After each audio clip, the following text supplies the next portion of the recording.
Hey everybody, Mr. J here. Today we're going to be going through the nose, and no, I'm not going to be picking your nose, but I will be teaching you how we smell as well as why your nose exists. So let me ask you this. Right now, do you smell anything? Usually the answer is no. And we're actually going to figure out why that is because your nose is very adaptable to sense. So that will be one thing we talk about today. So first off, let's talk about smell. So whenever you hear the word olfaction or olfactory, this refers to your sense of smell.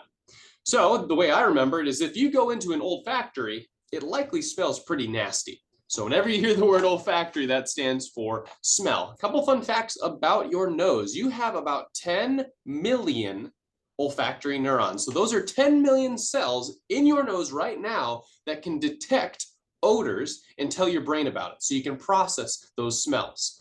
Okay, and we're going to talk about the specific parts of the olfactory neurons here in a second. My second fun fact is that you replace those olfactory neurons about every 1 to 2 months. This says 2 months, and that's through the basal cells, which are stem cells. We'll talk about those in a second. My last fun fact is that on every single one of your neurons, you could have up to thousands of receptors that could bind to thousands of different chemicals. So hypothetically, you can smell millions and billions of different chemicals simply by having them bind to the receptors in those olfactory neurons. So let's actually talk about these structures a little bit, and I'm going to get into some of the diseases as well. So first off, let's look at these structures in the nose itself. When air passes through this nose, and if this was my nose, it would probably be coming out a little more like that. So it's a little smaller in this diagram.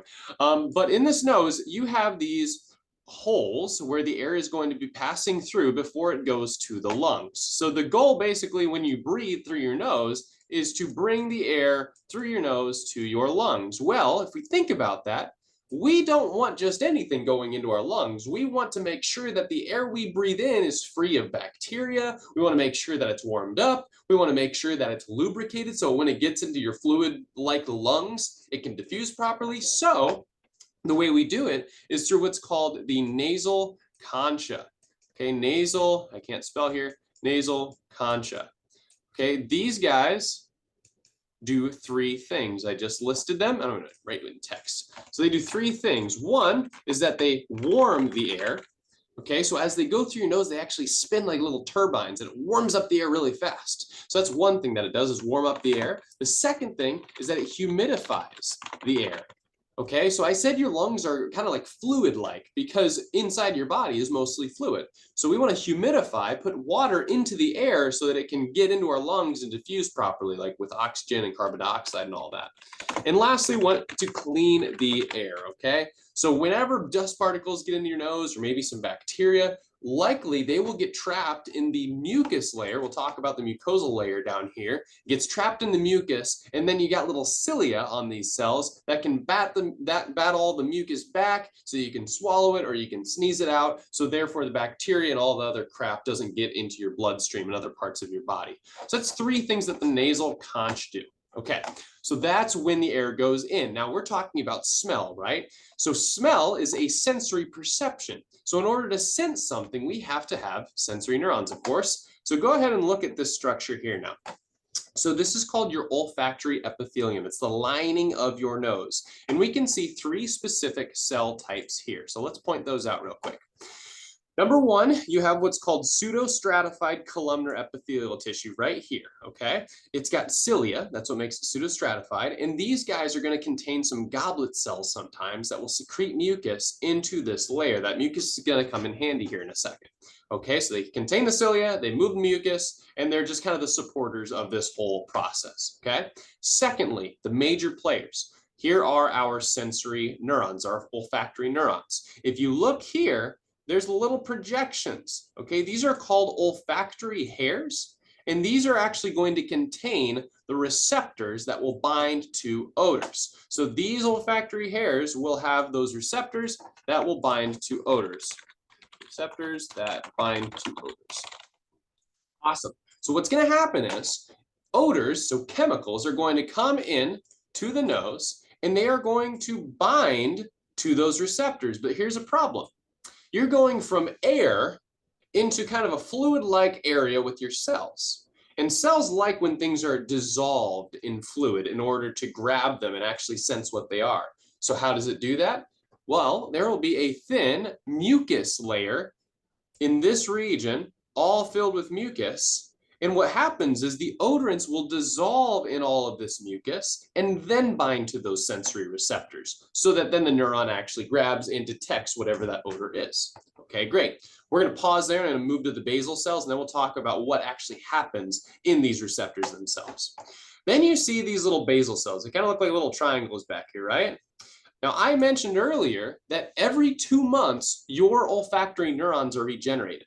That's by these basal cells. Basal cells are stem cells. And if you know what stem cells are, it means that they can mitotically divide, so they can basically replicate themselves. And every 2 months, these stem cells will divide. One will stay a basal cell, and the other will differentiate into our olfactory neuron. Kind of cool. Okay, so let's get back to our olfactory neuron itself. Once it binds to the odor, okay, we need to send the signal to the brain in order for the brain to process what the smell actually is, right? Well, how do we do that? We send action potentials. And if you remember our action potential graph, you know that neurons are usually resting at about -70 millivolts. Okay, -70 millivolts. The way we actually send our action potential, so a signal gets sent to the brain, is it needs to reach about -55 millivolts. Okay, so what do you think happens? Well, when a chemical or like some sort of smell binds, so a smell particle binds to those receptors, what will happen in the neuron is it will get more positive. Okay, because as soon as it reaches threshold, it's actually going to send that action potential, and that action potential right there is basically when your brain is perceiving, hey, there's a smell here. But how did we get the cell more positive? Well, if you've learned anything from my class, a lot of the times when neurons get stimulated, they open sodium channels, and this is true here. But there's an extra step in this case. So let me show you this next picture. Okay, I'm going to clear these drawings, go to the next slide. If you look at this slide, you will see how we open those sodium channels to then send the action potential. You see the odor binds to the receptor like I was kind of drawing, and it's connected to a G protein, okay?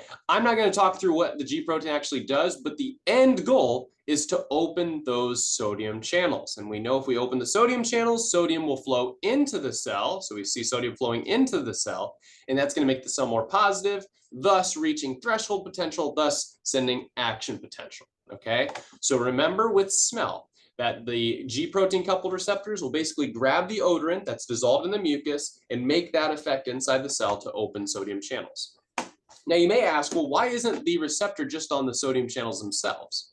And the answer is, it's complex, but G protein coupled receptors can be very diverse in their receptors. Okay, so since there's literally trillions of chemicals out there and you want to smell as much as you can, the G proteins are going to be very specialized for different types of molecules. That's why it's a G protein coupled receptor. The ligand gated channels, these ion channels, they don't like to have those receptors as often. Okay, so that answers that question. Okay, one other kind of, or a couple other actually kind of cool things. So we just reached action potential in our olfactory neuron. Now action potential is going to be sent down the axon, afferent pathway, afferent neuron, sending it towards this olfactory bulb, which will be containing a bunch of interneurons, which will eventually travel down the olfactory nerve, right? Cranial nerve number 1, and it'll be sent to the brain. Okay, so eventually axon, let me just go through that again. Signal is sent from cell to interneuron, interneuron send action potential back towards the brain via the olfactory neuron, or the olfactory nerve, sorry. Okay, but what did it have to pass through first? Well, this is the cribriform plate. If you don't know what the cribriform plate is, it's a part of the, ethmoid bone, I want to say, not sphenoid, ethmoid bone. I could be completely wrong on that. But there's little holes in this, okay? And the holes allow these axons of the neurons to actually go through and then communicate with the olfactory bulb. Here's a problem. If you get hit in the head, okay, so your head is over here, or your face is over here, and you get knocked in the face, this cribriform plate can shift ever so slightly backwards. What does that do? It can cut all of these neurons off, all of the axons of those neurons. And what happens? a condition called anosmia. Anosmia means a loss of smell. Okay, and this can be caused by blunt trauma head injuries, okay? Because you shift that cribriform plate, shear off all the neurons, now that signal can't be sent to the olfactory bulb, now you can't detect smell, okay? Well, what's a common thing that we've heard of lately in the last few years that also gets rid of your smell? COVID, right?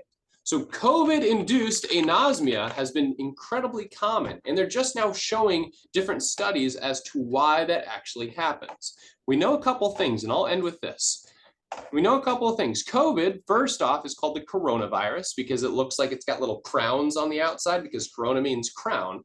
And those can bind to our cells, our olfactory epithelium, and infect our cells. Knowing what viruses do, they like to replicate themselves using our own cellular machinery, okay? So they're going to invade our cells, eventually use our machinery like the ribosomes to make more viruses. So now all of a sudden, all these cells are infected with a bunch of virus, okay? And they will start to die off, okay? Now, you lose your sense of smell because you start killing off these neurons, right? Well, here's some good news.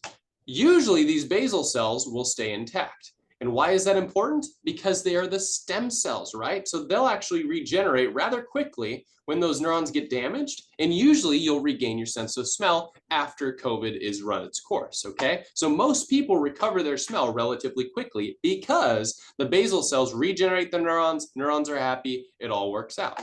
But they're finding that some people have anosmia for many, many years rather than just a few days.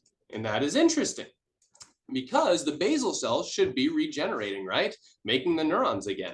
So they've found that in the nucleus of some of these basal cells, normally there will be DNA in the center of the nucleus that is not red, okay? This is called heterochromatin. These are all the genes that code for other things that the neurons don't need, and usually they're wrapped around really tight in the center. They are inaccessible. We don't read those. Then there will be heterochromatin, or euchromatin, sorry, on the outside that you actually read in the nucleus, okay? So we are reading these genes, and these are the genes that are going to code for different neuron proteins, right? Because we're building neurons. Well, the problem with COVID is that when it infects the cells, sometimes it just rejumbles up all your DNA. So now your DNA is in some misorderly fashion, and your cells don't know which genes to read. So now, if you don't know which genes to read, you don't know how to build your own cell type. Don't know how to build your own cell type, you don't know how to build a neuron. You don't build a neuron, you can't smell. Okay, so that's one hypothesis as to why COVID has induced this long-term anosmia in a lot of patients. And it's linked potentially to the nucleus getting all screwed up and this neuron not knowing, or the basal cell not knowing how to make the neurons again. Really fascinating, okay?